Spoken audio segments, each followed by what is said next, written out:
Buenos días, gracias por estar con nosotros, gracias por acompañarnos, 6 de la mañana, 32 minutos. Vamos a comenzar la entrevista de hoy. Está con nosotros la licenciada Sandra Guevara, ministra de Trabajo, a quien damos la más cordial bienvenida. Ministra, gracias por acompañarnos. Un placer. Está también el licenciado César Villalona, integrante del Consejo Nacional del Salario Mínimo. Muchas gracias, César, por estar con nosotros. Gracias por la invitación. Y el presidente del Consejo Nacional del Salario Mínimo, el licenciado Roberto Rosales. Bienvenido, Roberto, muchas gracias también por acompañarnos. Un gusto tenerles aquí porque vamos a despejar todas las dudas.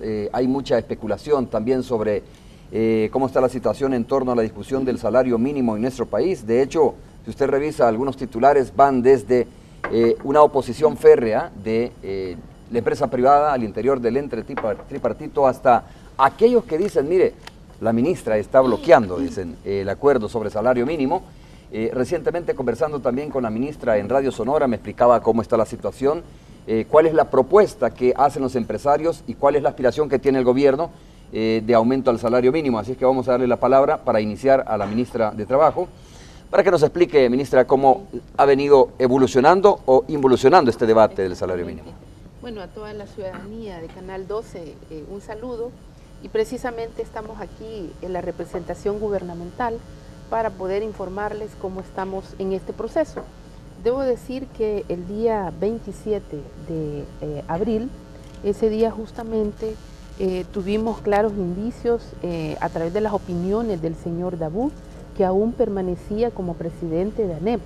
Ahora pues sabemos que hay un nuevo presidente de la ANEP, es el señor Cardenal, y que ya dio posición al respecto. El señor Dabú dio opinión cuando ya habíamos tenido un acuerdo dentro del ente tripartito, que nadie daba ninguna declaración, sino hasta haber tomado ya la decisión de cuál sería el ajuste al salario mínimo. Este señor abiertamente en los medios de comunicación manifestó de que ya había decisión en cuanto al ajuste al salario mínimo y que mi persona no quería darlo a conocer. Eso lo quiero aclarar aún. En actas no está asentado antes del 27 de que ya había una decisión de cuánto era ese ajuste. Eso es la primera aclaración. Después se da una conferencia de prensa por parte de la representación gubernamental a través de mi persona, en la que hacemos un llamado a la representación laboral de que no se deje manipular para imponer la propuesta de ANEP respecto a digamos, la propuesta que también ha presentado la representación laboral en el ente tripartito. Esto lo hicimos en calidad, digamos, de conferencia, y dijimos claramente que no íbamos a asistir porque ese día lo que prácticamente se esperaba con los indicios que teníamos de haber pactado ellos un acuerdo con la representación laboral, hacíamos el quórum y ellos podían tomar esa decisión. Debo decir clara y franca que esa fue, digamos, la decisión tomada, y eso lo dijimos claramente en la conferencia de prensa, por la manipulación de ANEP, digamos, de su propuesta para incidir que la apoyara el sector laboral. Esas han sido, digamos, los elementos, y quiero decir, yo lamento mucho las declaraciones de este nuevo presidente, señor Cardenal, que sabemos que sus posturas actualmente son muy ideológicas. No son racionales. Está manejando que mi persona, por ejemplo, estoy obstaculizando el avance, digamos, de esta decisión. Esta decisión, obviamente, del ente tripartito, no es solamente, digamos, de la parte gubernamental, y este ente es autónomo, quiero aclararlo. Por otro lado, quiero aclarar también que ese mismo día yo hice algunas manifestaciones relacionadas a que, uno, este ente tripartito el año pasado culminó su proceso eleccionario. Eso fue en marzo de 2015. Ya toda la representación culminó legalmente, porque es por un periodo de 2 años. Por tanto, yo así lo manifesté, quiero decir que tengo la potestad de convocar a un nuevo proceso, y eso está, digamos, como titular del ramo, tengo esa potestad. Por supuesto, ya está caducado, ya está caducada esta representación. La representación de todo el ente tripartito. Okay. En este caso, tanto la representación laboral y y la representación de ANEP. Por supuesto, ellos harán sus propuestas. Lo que hay que hacer es el proceso, y ese proceso... ¿Y eso invalida este proceso, ministra? Mire, la decisión que habíamos considerado era... No lo invalida. No lo invalida. Lo que habíamos considerado era no obstaculizar la toma de esta importante decisión por el proceso que ya traíamos. Por tanto, el Consejo puede seguir funcionando mientras no haya una convocatoria de esta titular al proceso. Quiero aclararlo, al proceso. ¿Y el proceso en qué consiste? En que la representación de ANEP decide quiénes son los delegados o las delegadas y la representación o reconfirmar los laboral, que ya tiene, ¿sería? O reconfirmarlo. Así lo establece el reglamento, que aquí lo puede ampliar el presidente del Consejo, y eso fue lo que yo manifesté. Ahora, he recibido una carta de este señor Cardenal. Luis Cardenal, sí. Luis Cardenal, donde con algunas amenazas se dirige a mi persona. Me parece que ese tipo de cartas no abonan a una persona que va llegando a representar una parte de la gremial. ¿Pero qué tipo de amenazas? ¿En qué sentido van esas? Penales por no haber, convocado a, el ente tripartito. Y aquí quiero aclarar, yo no tengo nada que ver en esa, decisión en cuanto a que no vamos a asistir, porque el reglamento ni tan siquiera lo menciona. Quien hace las convocatorias es el presidente. Y es el presidente, en este caso, quien convoca.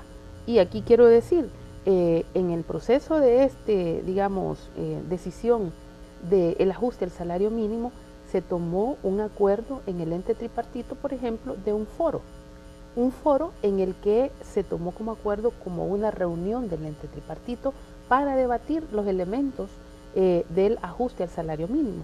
ANEP no se presentó, y el gobierno y ninguna de la representación laboral dijimos nada al respecto, pero ellos en realidad todo su pensamiento está más revocado a un pensamiento ideológico, una oposición fuerte a, sacar raja de cualquier situación. Roberto, ¿cuál ha sido el ánimo de estas reuniones? Tú que, como dice la ministra, convocas a estas reuniones del ente tripartito para discutir el salario mínimo, ¿cómo ha venido dándose estas discusiones? ¿Han sido cordiales? ¿Han sido un poco tensas esas reuniones al interior del salario mínimo? Esa es nuestra ¿Qué percibes tú de esto, no? Perdón. Esa es nuestra sorpresa como representación de gobierno, porque resulta que en aras de construir un acuerdo, el Consejo determinó, y fue a propuesta del sector privado, eso es lo más contradictorio, que en aras de avanzar en las consultas de los sectores, definimos un tiempo y la modalidad en que iban a entrar como acuerdos primarios, eso como elementos de confianza para empujar el proceso de diálogo interno. Así nos retiramos y dijimos, bueno, y fue el sector privado que nos dijo, miren, prudencia con los medios, ninguna declaración en aras de mejorar la consulta. Así nos retiramos en ese ambiente cordial. Nuestra sorpresa fue que el saliente presidente de la ANEP, Dabú, da unas declaraciones acusatorias y acusa a la ministra cuando en la mesa su sector solicitó que no diéramos declaraciones a los medios. Acusó a la ministra de haberse levantado y de secuestrar las actas, si mal no recuerdo, sí, ¿no? El que secuestraba las actas soy yo. Cometen un hierro porque el Consejo, su sede es el Ministerio de Trabajo.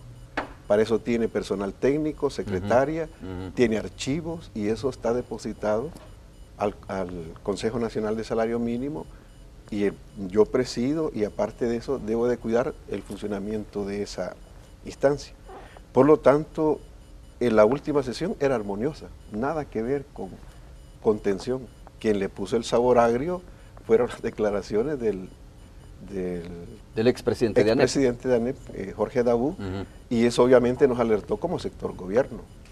Yo recuerdo, por ejemplo, yo creo que el malestar acá es porque por alguna razón en el diseño del Consejo Nacional de Salario Mínimo, en la normativa laboral, se estableció que éramos 3 representantes del gobierno, y no es casual. Hay una resolución 26-2006 de la Sala de lo Constitucional en que establece que el Ejecutivo, no dice el gobierno, el Ejecutivo claramente le da una prerrogativa de actuación en el Consejo del Salario Mínimo. Y aparte de eso, establece además en esa resolución que hay criterios que este Consejo no los está tomando. Yo creo que si nos vamos a revisar las propuestas en este momento, la propuesta de la ANEP no resiste un estudio constitucional. No está tomando el costo de la vida, cuando esa resolución 2006 de la Sala de lo Constitucional establece el costo de la vida. Como parámetro para un posible aumento del salario mínimo. Porque la Corte no solo dice el costo de la vida, sino que el principal parámetro es el costo de la vida. Pero, Roberto, dices tú que terminó armoniosamente la última reunión, pero sin acuerdo, ¿no? Es decir, acuerdo no había. No, precisamente solo que consulta, terminó de buen ánimo, como tú dices. Sí, terminó de buen ánimo y en aras de eso fue nuestra sorpresa y obviamente eso nos llevó a un proceso de consulta y eso no es pecado. Ajá. Aquí está el reglamento, que incluso la firma la misma hermana del actual presidente de la ANEP, la Ajá. licenciada Ena Cardenal de Baile. Ajá. Lo firmó en 2009, cuando iba saliendo el gobierno último de Arena, y en este reglamento establece el procedimiento. Yo convoco, que son 4 sesiones, pero en el tiempo, cuando hay vacaciones, no necesariamente se hacen 4, pueden ser 2. Eso es lo que establece el diseño. Pero igual, el Código de Trabajo no establece la obligación de hacerlo cada semana. Incluso eso está en estudio, porque lo que nosotros hemos encontrado, habrá un momento que lo vendremos a hablar y a compartirle lo que hemos encontrado. Mira, y así en términos concretos, ¿qué objeta la empresa privada? Es decir, ¿objeta el mecanismo, objeta la propuesta en términos reales del aumento del salario mínimo? ¿Qué es lo que está objetando realmente? ¿Cuál es la verdadera oposición al interior, digamos, de estos debates? ¿O qué argumentos esgrime la ANEP en este caso? Hay un criterio ideológico cuando se dice que es populista la propuesta del gobierno. La propuesta de gobierno. Pues qué populistas son Guatemala y Honduras, que están arriba de 300. Y nosotros ni siquiera, nuestra propuesta pasa de los 300 en la parte urbana, no digamos en la rural, comprendiendo los sectores. Entonces no hay la contención que ellos alegan por lo siguiente.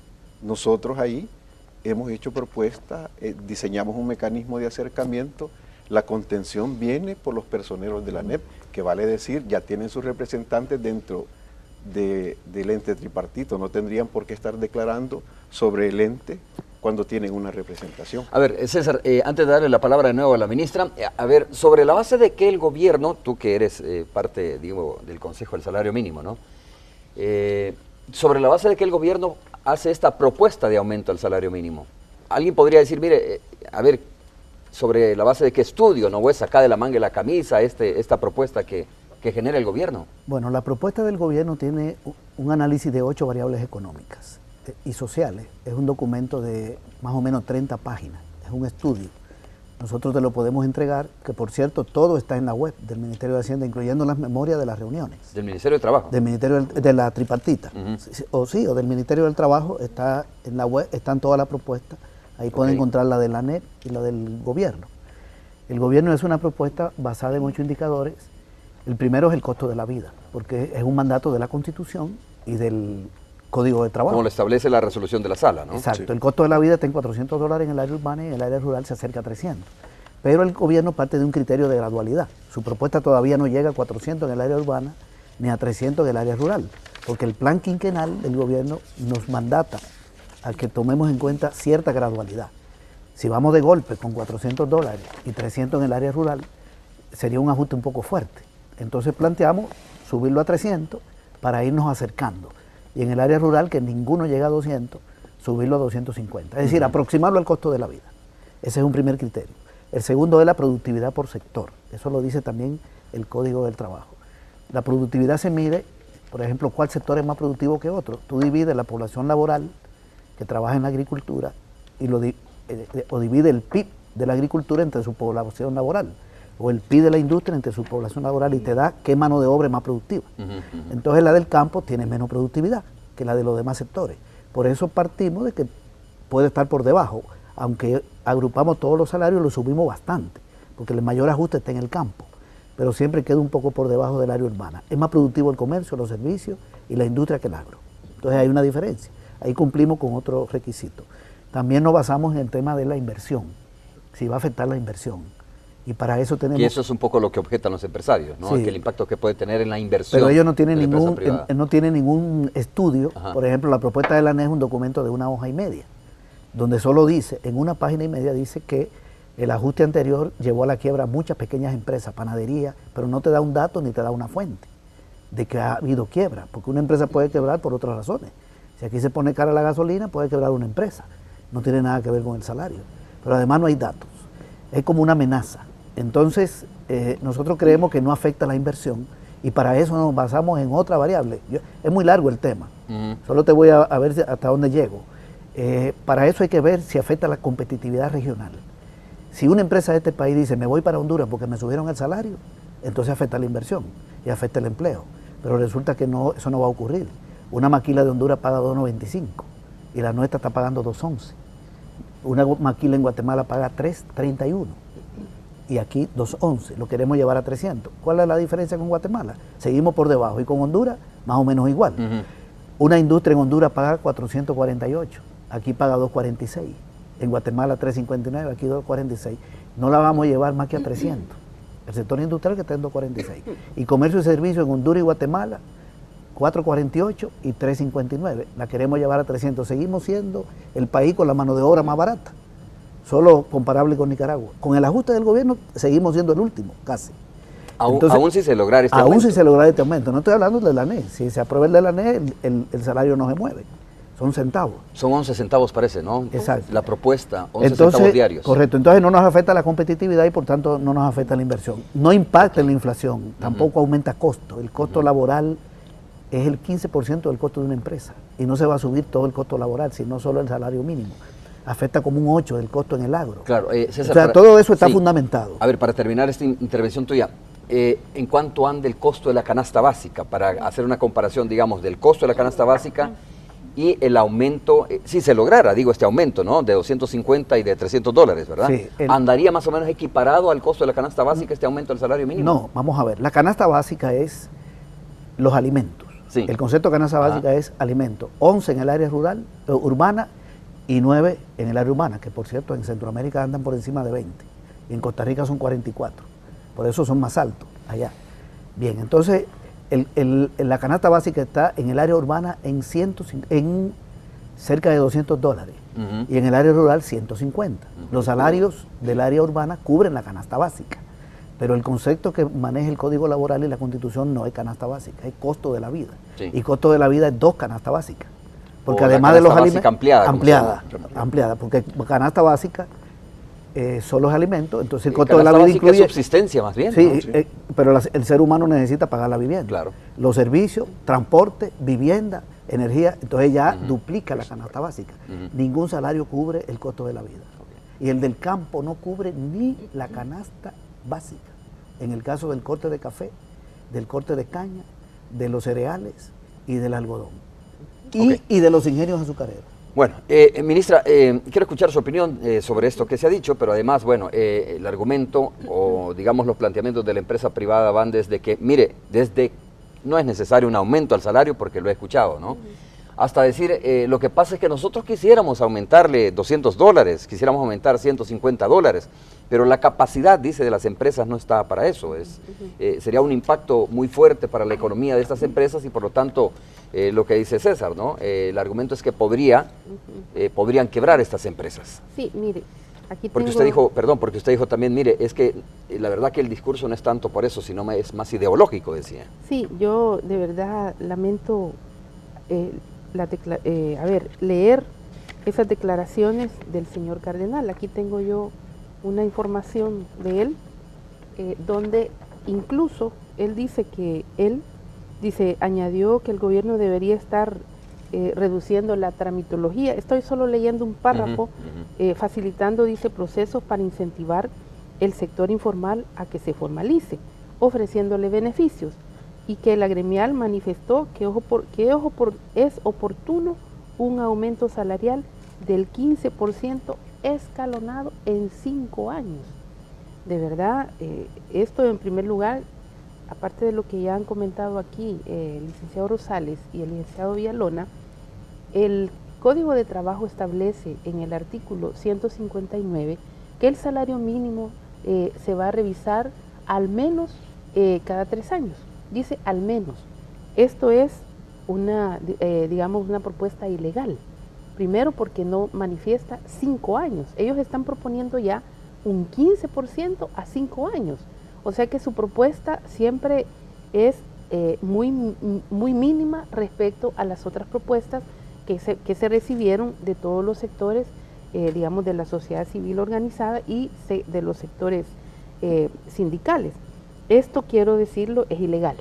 Esta propuesta de... Porque va a 5 años. 5 años. Y lo otro es que en realidad ese 15% gradual, no sé cómo lo están planteando, porque es así el planteamiento que ellos tienen. Eso no podría, digamos, en este caso, ser, digamos, considerado. Y yo solamente quiero decir, lamento que ellos estén manejando que nuestra propuesta de gobierno sea populista. La propuesta de ellos no tiene un fundamento técnico, solo se basa en un elemento que es el elemento de inflación. Nuestra propuesta está basada en un estudio de 8 variables económicas que ya las manifestó el licenciado Villalona. Ahora, esto me parece que está muy lleno, ¿verdad?, de una ideología, porque el señor Cardenal sabemos que fue candidato a la alcaldía de San Salvador por el partido Arena. Además, él, cuando el gobierno del señor Saca, él fue ministro de Turismo y él ha tenido serios problemas.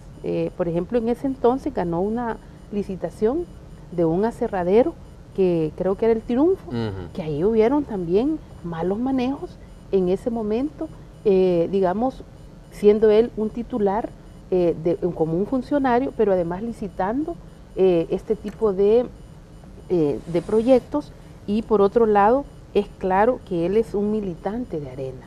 Entonces, si esto tiene esa carga ideológica, en realidad es una posición con esa carga. Y aquí solo quiero recordar, por las declaraciones que yo he leído, que su propuesta es de hasta un 15%, pero en 5 años.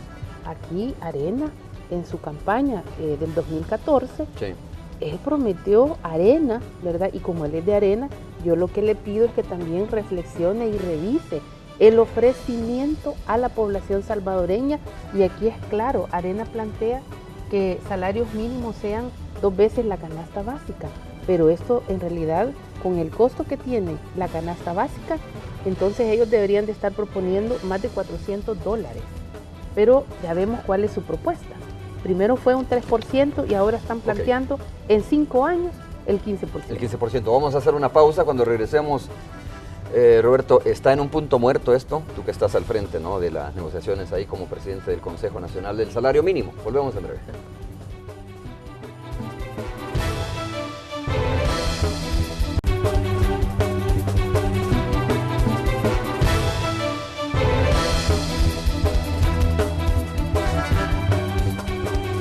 Bueno, vamos a preguntarle al presidente del Consejo Nacional del Salario Mínimo cuál es la situación, y te preguntaba si estaba en un punto muerto la situación. Quiero conocer, hemos hablado de la propuesta de la ANEP, ¿no?, que son 11 centavos diarios, que más o menos significa ¿cuántos mensual?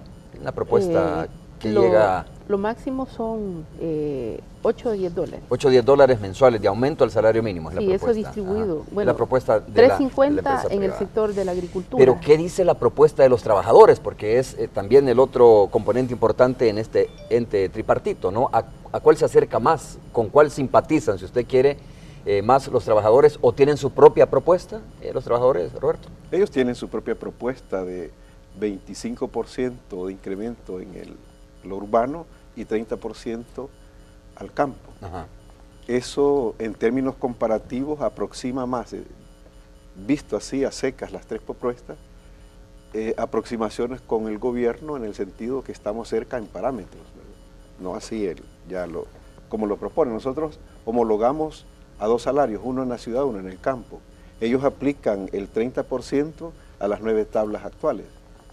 Las 7 tablas del campo le aplican 30% porque consideran que el campo está muy deprimido el salario, y 25% en la ciudad. Entonces, la de la ANEP obviamente se queda demasiado baja, demasiado, porque 3%... O sea, la de los trabajadores está más o menos en medio de las 2 propuestas. No, yo diría que en términos ya comparativos, la propuesta más alta es la de gobierno, porque la de gobierno homologa el salario del campo y homologa el de la ciudad. El de los trabajadores, cierto que puede tener 308, me parece, debe ser en el comercio y servicios. Si fuera de un año. Pero va disminuyendo cuando es industria, cuando es maquila, porque se le aplica en porcentaje. A 210 se le aplicaría el 25%, pero no obstante, es una propuesta diferente, ¿verdad? Diferente, que genera esperanzas en el sentido que es una propuesta negociable. Igual que nuestra propuesta está diseñada en términos de estudio, y vale decir que por casualidades, en términos de volumen, que eso diría alguien que tiene que ver eso, 30 páginas, hay un estudio de respaldo, ellos dan una serie de medidas, igual que nosotros. Las únicas dos propuestas que llevan bastante sustento es la de gobierno y la que ellos le agregan también su propio estudio. Entonces hubo un interés en esta vez de los trabajadores que están representados en el salario mínimo de presentar una propuesta con bastantes visiones, propuestas de cómo ellos ven debe ser el incremento. Pero bueno, sí, esa es la realidad de las tres propuestas. Obviamente que hay una como la de FESPAD, que es la que le pone el mejor argumento jurídico. Hay otra como la del CDC Enlaces, que es con consumidores, que también hace un estudio de la canasta de mercado y hace una propuesta muy concreta. Las 12 propuestas, cuando uno junta, tienen todas aportes, incluida la de la ANEP. Incluida la de la ANEP. Ministra, le leo, este es el pensamiento de la Asociación Nacional de la Empresa Privada o los planteamientos, ¿no? Dice, El Salvador necesita y demanda diálogo para tomar acuerdos, no más enfrentamientos. Dice, solicitamos al presidente del Consejo Nacional del Salario Mínimo cumpla, que ya hablamos un poco de esto, mandato de obligar, dice, a convocar a sesiones para concluir las negociaciones. Dice, son las organizaciones de empleadores y trabajadores las que deben elegir libremente a sus representantes según normativa de la OIT. Gobierno no tiene facultades para elegir, mucho menos para deponer a los representantes de ningún sector en las organizaciones tripartitas, ¿no? Ese es más o menos el ánimo digo, lo que piensa la Asociación Nacional de la Empresa Privada respecto a este tema, que usted ya lo mencionaba un poco también. Sí, yo aclaraba en primer lugar que la titular del ramo, que en este caso mi persona, es la que hace la convocatoria al proceso, ¿verdad? Y que en este caso ya aclaraba que ha caducado, digamos, en este... ¿Cuántos años tienen de estar estas personas representadas? Aparte de los 2 años. Iniciaron el 18 de abril 2013 y terminaron en marzo. Además de, digamos, de este periodo, que son 2 años, estas personas tienen una representación, por ejemplo, el sector laboral, casi de siempre. Sí. Casi son 20 años. Sí. Y en el caso de la ANEP, estas tienen una representación desde el 2009. Claro que han venido haciéndose las reelecciones, y en este caso el periodo venció en marzo del 2015. Por tanto, hay que elegir nuevamente. Ahora, la decisión tomada era que se terminara este proceso y luego hacer esa convocatoria. Ahora bien, en cuanto a convocar o no convocar, es el presidente el que hace la convocatoria. Ahora, el diálogo, miren, este gobierno es el que tiene más apertura respecto a el diálogo con cualquier sector. Yo quiero decirle aquí a la ANEP, esta titular está abierta a cualquier diálogo, a cualquier negociación, para poder, digamos, arribar cualquier tema. Ahora, esto de retomar la discusión del ajuste del salario mínimo, por supuesto que no vamos a retener esta discusión, se va a renovar nuevamente la discusión, porque como gobierno nos interesa que esta decisión se lleve a cabo lo más pronto posible. Yo debo decir que nos habíamos puesto de acuerdo para que el 1 de mayo la decisión ya estuviera tomada y que del 1 de mayo entrara en vigencia. La discusión debe de ser con lo que ya se ha vertido aquí, la propuesta de gobierno, la propuesta del sector laboral, que están más coincidentes, más cercanas. Puede ser de que de estas dos propuestas pueda acercarse, digamos, a que se saque de estas dos una sola. Debo decir que la gradualidad, ya nos pusimos también en acuerdo de que la gradualidad va en este ajuste. Son 3 años, pero esa es la discusión que vamos a tener de cuánto se va a definir en esta gradualidad. porque en esta gradualidad no necesariamente se va a aplicar en los 3 años lo que estamos proponiendo. El gobierno hemos propuesto que sea anual la revisión, pero bueno, ahí vamos a definir, vamos a discutir cómo se llevaría a cabo esa gradualidad. ¿Y la decisión se toma finalmente, ministra, de 2-1? Se toma 2-1, pero el reglamento dice lo siguiente. El reglamento establece que deben haber 5 personas propietarias y de estas 5 personas propietarias deben estar presentes todos los 3 sectores. Y en todo caso, debo aclarar también a la ANEP que en este caso la representación gubernamental no es un solo facilitador, también tiene voto para, digamos, tomar esa decisión. Claro. Y no es solo un facilitador, porque leí en unas noticias de declaraciones que han dado que solamente somos un facilitador y que en todo caso es la ANEP y la representación laboral quienes toman la decisión. Eso no es así y esa es una aclaración que le quiero hacer aquí a la población. Entonces, esa decisión se establece de esa manera y en este caso la votación puede ser entre 2 sectores, la representación laboral y gobierno. Al final son 3 votos ahí, ¿sí? Son, digamos, la votación de los 2, de la representación laboral, que son los propietarios, incluso son 4, ¿verdad? 2 pueden ser de ellos. El gobierno tenemos una representación de 3. Pero no votan los 3, esa es mi duda, ¿no? ¿Cómo no? Votamos. Okay. Incluso de la representación laboral puede haber solo un voto y de gobierno los 3 y ahí ya están los 4 votos. Y esa decisión es la que, digamos, se toma y en este caso por primera vez, si eso llegara a suceder, la ANEP debe de aceptar esa votación y someterse al cumplimiento de ese acuerdo. Ok. César, económicamente, ¿qué impacto tendría en las empresas, desde tu punto de vista, desde tu análisis, en las empresas, un posible aumento al salario mínimo en estos términos que lo está planteando el Ejecutivo? Bueno, vamos a ver, en la micro, pequeña empresa, el aumento sería positivo. La mayoría de ese sector está integrado por empresas informales, que no están sujetas a aumento de salario. Las microempresas son tienditas, gente que vende en la calle 2 productos. Todo ese sector se beneficiaría porque con el ajuste salarial que está proponiendo el gobierno, la gente compraría más. Y las personas beneficiarias no van a ir a comprar a las grandes empresas. Es muy difícil. Una persona que tiene un salario de $211 y mañana le dan 300, lo más probable es que compre en una pequeña empresa. Tal vez en una mediana. No va a ir a un almacén a comprar una prenda de vestir de $80. Bien, entonces habría más demanda y más venta. La micro, pequeña y mediana empresa venden más. Esto lo quiero aclarar porque la ANEP está insistiendo mucho. La directiva de la ANEP la controlan los sectores oligárquicos y ellos hablan en nombre de la micro, pequeña empresa. Ellos dicen que ellos no tienen problemas, que el problema va a caer en el otro sector.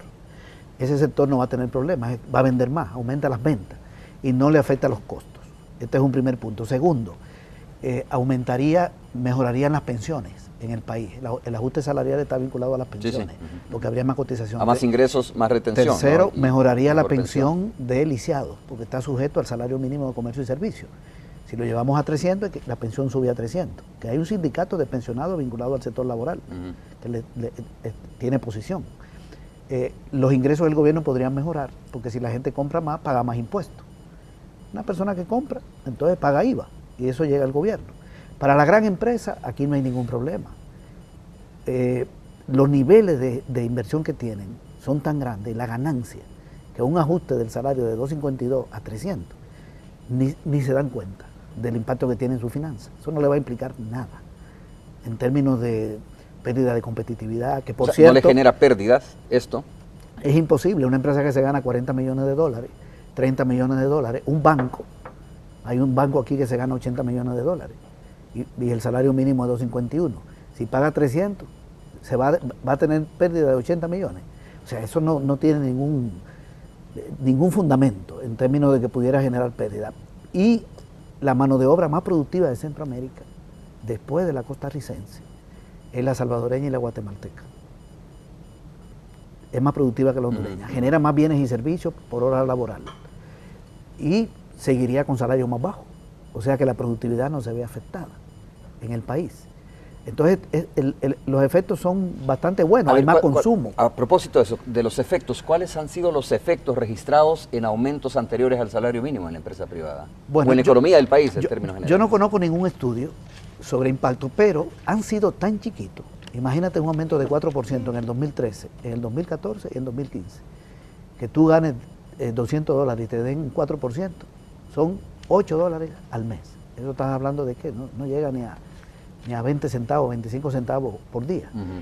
En el poder adquisitivo de la población el impacto es mínimo. Eso no tiene mayor impacto en la gente. Y en el consumo. Para mí aunque no ha habido un estudio que yo conozca, pero me parece que por los niveles de aumento el impacto ha sido muy bajo. No ha afectado inversión, no ha afectado costo, no ha mejorado consumo. La única ventaja es que la inflación ha sido más baja. Debo entenderte, tenemos César, un país que si hay un inflación muy aumento baja. al salario mínimo, como tú lo estás planteando, se ve beneficiada, dices, la mediana y pequeña empresa, ¿no? Y la O la microempresa, Sí. porque hay más circulante, más plata circulando. También la empresa privada grande se podría haber beneficiada en ese sentido. Sí, porque la gente podría comprar en ellas. También podría haberse beneficiada, pero por los niveles salariales que tiene la población, la gente de salario de 280, 270 compra más en pequeños negocios. Sí, pero esos pequeños negocios le compran a las de bueno, arriba, eso ¿no? es correcto, ahí hay una relación de cadena.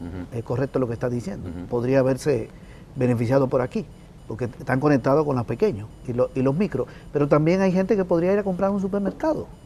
Eso no lo estoy descartando, sino que el consumo va más dirigido justamente hacia las empresas que la NET dice que van a ser afectadas. Este es el punto que quiero destacar. Yo quería decir otra cosa, fuera del tema económico, porque hay una tendencia como a decir, se dijo tal cosa y lo critico. La ministra no ha dicho que ella va a elegir la representación laboral, ni la representación de la NET. O sea que lo que se le critica a la ministra es algo que la ministra no dijo. Esa es una mala forma de escribir y de razonar, porque la representación laboral no la elige el Ministerio del Trabajo. Sí, porque esa es la impresión que eso es lo que está se queda diciendo. después de esto, ¿no? Sí. De que la ministra está tratando de maniobrar interiormente y de quitar y poner personas Así al es. interior del Consejo Nacional Y del no Salario es así. Mínimo. Otra cosa es llamar a que se haga el proceso y que el Ministerio del Trabajo lo monitorea. Entonces, eso lo quería decir. Lo último es que la ANES se opuso a que el debate en la tripartita fuera público.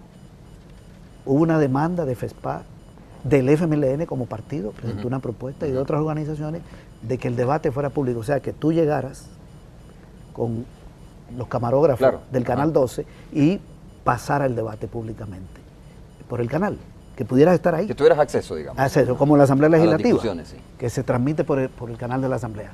¿Sabe quién se opuso? La ANES. La ANES se opuso a que fuera transparente, que el país no estaba preparado para eso, que aquí iba a haber un aumento de precio, porque el pueblo, las empresas se iban a dar cuenta de lo que estaba debatiendo y todo iba a subir de precio, que no tiene fundamento. Yo no quiero entrar en detalles sobre, porque es muy largo. La estabilidad monetaria del país aquí no da para una inflación alta. Pero bien, ellos se opusieron. Entonces ahora viene todo este tipo de conjetura, de comentarios, y quien se opuso a la transparencia fue la ANES. Y todas las actas de la tripartita están en la web. Y yo le pediría al Canal 12 que le pidiera a la tripartita los audios de las reuniones. Le podemos dar los audios de las reuniones. O sea, ustedes sí graban esas reuniones. Sí, se graban. Para que tú lo pases aquí y veas. Lo puede pasar todo, desde febrero hasta la última reunión de abril, del 20 de abril. Y ahí queda claro que no ha habido acuerdo. Que Dabú mintió cuando dijo que había un acuerdo. Y Cardenal sigue mintiendo, porque está repitiendo lo mismo, de que hay un acuerdo que no se quiere hacer público. Y todo eso está registrado. Supongo que se refería, César, no sé, ustedes me lo aclaran, o Roberto me aclaras esto. Supongo que se referían que había un acuerdo entre ellos y la representación laboral. O nunca hubo un acuerdo ni tan siquiera con ellos. No, justo ayer los trabajadores dieron una conferencia en que negaban cualquier acuerdo, que hubiera un acuerdo con ellos. Pero el mensaje que dio el presidente saliente de ese momento de la ANEP era que ya tenían un acuerdo. Y eso metió distorsión y eso nos obligó a la representación de gobierno a pasar a un proceso de consulta. ¿Y cómo es que hemos llegado a acuerdos básicos de no declaraciones en los medios y pasar a un proceso de consulta? Porque hubo una propuesta del sector laboral en honor a las verdades y ahí, como dice César, están los audios. Y yo siempre digo esto, y se lo digo a los personeros de la ANEP, incluso a Javier, Simán. A Javier, el representante, director jurídico, entiendo, Javier Argueta. Yo pensé que te referías al presidente de FUSADES, pero no, ¿verdad? No. Es porque el joven ha salido dando declaraciones muy golpeadas, yo diría muy golpeadas. Yo creo que los abogados del país entendemos la diferencia entre derecho administrativo y penal. Uno no puede, por un arrebato, amenazar a un funcionario público. Yo leí la carta que se le envió por parte del presidente cardenal de la ANEP a la ministra y lamento porque es irrespetuosa. Y aparte de eso se suponía que esta era una comunicación privada y me sorprendió ver en los medios publicada la carta. Yo creo que eso no son actos de comunicación decorosos con una titular. Y creo que hace falta por parte de quienes tienen representados ahí, entiendo que tienen abogados también, que les informen. Es que, a ver, este solo hecho, esta es la estructura orgánica, esto está en razón de las normas técnicas de control interno de la Corte de Cuentas. Y aquí está claro, de la ministra hay una relación directa y este es un ente consultivo para el Ministerio de Trabajo. Dentro de la Ley de Organización y Funciones del Sector Trabajo aparece el Consejo Nacional como un ente consultivo. Y cuando vienen las elecciones, la ministra estaba diciendo en esos términos, si se puede convocar, si esto se entrampa, ¿cuál es el problema? Si ya vencieron su periodo, que la ministra convoque, si le compete por ley y por reglamento de elección, llevar todo el proceso. Ella es parte de la comisión que escruta el resultado y los llama y los nombra, los juramenta, y solo en esa condición puede echar adelante los próximos 2 años el Consejo. Claro. Por eso digo que hay un grave error de conocimiento o hay una mala intención ya de carácter ideológico de atacar a la ministra, quizás buscando evitar que haya un acuerdo en la mesa tripartita, porque la distorsión la metió la empresa privada, no nosotros. César, antes de darle la palabra a la ministra, ¿querías agregar algo, Sor? Sí, yo quería decir una última cosa, que dentro de la propuesta del sector laboral está que el salario en los ingenios azucareros pase de $124, que es hoy, en los ingenios, no en la corta. En la corta anda por 106. Imagínate, cortar caña, $106. Pase de 124, que creo que está, a por lo menos el salario que tiene hoy la industria, que es 2.46, aunque ellos plantean subirlo más, porque hay que subirlo. Esa es una propuesta del sector laboral, porque las industrias azucareras le está yendo muy bien. Están vendiendo en China, le subieron el precio al azúcar en el mercado local, la producción de azúcar se ha aumentado enormemente y los ingenios se quedan con la caña y están generando energía de biomasa. Siempre lo han hecho, pero la energía de biomasa pasó del 3% de la fuente de energía del país a un 7%. Es decir, que los ingenios están ganando mucho dinero. Y ellos han propuesto que el que trabaje en un ingenio se considere que trabaja en una industria. Y si es así, ese salario hay que subirlo por lo menos a lo que está hoy, que es 2.46, y está en 124. Esa es una propuesta del sector laboral muy diferente a la de la ANEP. Nosotros la respaldamos. No estaba dentro de nuestras consideraciones. Ahí superan nuestro planteamiento, porque nosotros lo seguíamos viendo como un salario del sector agropecuario porque así está en la tabla, que es un error, porque es una industria, el ingenio es una industria. Bien, entonces esto quería destacarlo, que no se me quedara cuando se estaba hablando de la propuesta de la sector ministra. Laboral. Sí, mire, es interesante el balance que estamos haciendo de todo este proceso que estamos llevando a cabo del ajuste del salario mínimo. Yo creo que por primera vez un gobierno de izquierda como es del FMLN, hemos llegado a realizar cosas que nunca se habían llevado a cabo en el ente tripartito. Primero, todas las propuestas recibidas, que al final igual hubo una oposición muy grande por parte de la ANEP también a que no hubieran estas discusiones públicas, porque al final la decisión de cultura, ¿verdad? Siempre adoptada había sido que privadamente se había llevado a cabo. Eso se ha roto y se ha tenido la posibilidad de conocer otras propuestas, sin embargo, sin haber tenido la posibilidad de una discusión abierta, pública, con todos los sectores y otras partes que tengan interés de conocer estas mismas. Ahora bien, habiendo discutido y habiendo el gobierno, la representación de gobierno, que no estábamos de acuerdo con ello, obviamente también esto fue en consenso con la representación laboral. Yo lo lamento porque igual se mencionaba que no estaba todavía maduro con esa posibilidad el Consejo, digamos como ente tripartito. Ahora bien, hemos tenido un proceso desde el año pasado hasta este momento y por supuesto haber realizado esa conferencia de prensa, haber hecho las consultas y no haber decidido continuar, por supuesto que esto nunca había sucedido en procesos anteriores. Por supuesto, el gobierno estamos abogando por un salario justo y digno a la clase trabajadora. Lo que estamos viendo claramente es una resistencia muy grande de parte de la ANEP a que ese ajuste sea llevado a cabo de manera legal, como lo establece la Constitución de la República y también el Código de Trabajo. Lamento de verdad esa oposición tan férrea que ahora concluyo, ¿verdad?, con todas estas críticas que están, digamos, hacia mi persona. Estoy casi convencida en lo personal que es una, digamos, cuestión más ideológica, no racional, y que desde esa perspectiva ya hemos justificado ampliamente que está sustentada nuestra propuesta. ¿Y el ser ideológico lo vuelve más complicado lograr un acuerdo? Eso por supuesto, porque pesa mucho esa parte ideológica y no racional. ¿Por qué no redistribuir ese 63% de ganancias que tienen los grandes empresarios en este país? ¿Por qué no distribuir lo que le puede corresponder por la mano de obra, la productividad que tiene la mano de obra salvadoreña en el país? Eso es de justicia, es de solidaridad, pero aquí se puede ver cómo se actúa en el marco individual, queriendo siempre tener las mayores ganancias sin retribuir el trabajo que cada salvadoreño y trabajadora realiza digamos, en las empresas de este país.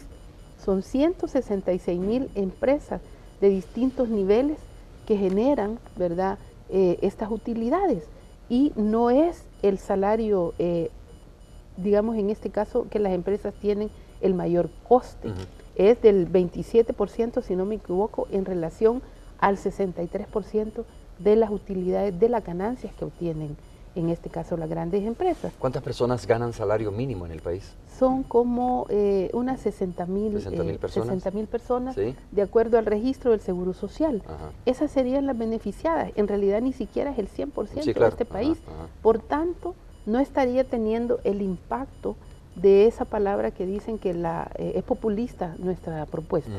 En realidad está muy técnicamente sustentada. César, ANEP consideró que no podemos seguir discutiendo, entre muchas declaraciones que se han dado, ¿no? Y hay que decirlo, declaraciones del presidente anterior de la ANEP, no podemos seguir discutiendo el salario mínimo cuando los salvadoreños necesitan que discutamos temas importantes como la búsqueda de mecanismos para que los empresarios inviertan en el país. Y hace una referencia, ¿no? Dice, pues asegura que de un total de 40,000 millones invertidos en Centroamérica, el país solo ha capitalizado 700 millones en inversión. Esta es una de las cuestiones. Dice, mira, hay otras cosas más importantes que el salario mínimo. Sí, el país tiene muchísimas cosas importantes, no se puede resolver todo. Entonces, dejemos el salario y discutamos sobre la violencia, discutamos. O sea, ese es un enfoque, es un manejo político. Para mí, ese es un manejo político que está fuera de orden. Nosotros estamos discutiendo el tema del salario, no podemos venir a discutir temas de seguridad, temas de otro tipo. Bien, ¿por qué no invierten aquí? Porque tenemos el país con la mano de obra más barata, ¿verdad? Y el segundo en productividad. Entonces está diciendo que hay que generar condiciones para que inviertan, pero ellos tienen el dinero. ¿Por qué están invirtiendo fuera? ¿Por qué es una empresa de la familia tal se instala en Guatemala, un almacén, y paga $3.59 y aquí $2.51? En un país donde es más caro. Donde es más caro y la mano de obra no es más productiva. Eso es lo que debería contestar ellos. Yo tengo mi opinión. Yo creo que aquí Arena generó una estrechez del mercado interno y con la dolarización eliminó la política monetaria. El circulante no crece por decisiones de 20 años de gobierno de Arena. Tenemos el peor salario, las peores pensiones. Entonces la demanda interna es muy chiquita y ellos prefieren fugar capital. Pero el 99% de las empresas del país no pueden invertir fuera. Solo los grandes. El 99% son micro, pequeñas y medianas. Y esas quieren que aquí haya más capacidad de consumo para aumentar sus ventas. Al que es un oligarca, que tiene aquí 40 empresas aquí, un mercado copado y que tiene capacidad de montar un hotel en Colombia o en República Dominicana, o en Honduras, a ese le da igual que aquí la gente no salga de la miseria. O al que exporta, pero las empresas que exportan son 1.300, de más de 270.000. Bien, entonces, este es un tema sobre el que no hay fundamentación técnica. Siempre son planteamientos etéreos. Lo cierto es que este gobierno está haciendo mucho por la empresa privada y es el momento de los salarios. Se ha recortado la energía eléctrica en más de un 60% en los últimos 2 años. Los precios de los combustibles están bien bajos. La inversión en infraestructura es enorme. Se está invirtiendo en salud, todo eso con recursos públicos. ¿Cuántas cargas se han mejorado? ¿Cuántos pasos de niveles se han hecho? Carreteras, el Ministerio de Obras Públicas, todo eso beneficia a la empresa privada. Se le buscó el mercado chino, etcétera. ¿Y los salarios? Bien, voy a hacer la última pausa comercial. Cuando regresemos vamos a escuchar las opiniones ya de reflexión final sobre este tema. Bueno, les puedo adelantar que la próxima semana, jueves para ser más específico, tendremos al presidente de la ANEP, el nuevo presidente de la ANEP acá, el señor Luis Cardenal, para hablar precisamente sobre este tema también y otros temas de nuestro país. Volvemos.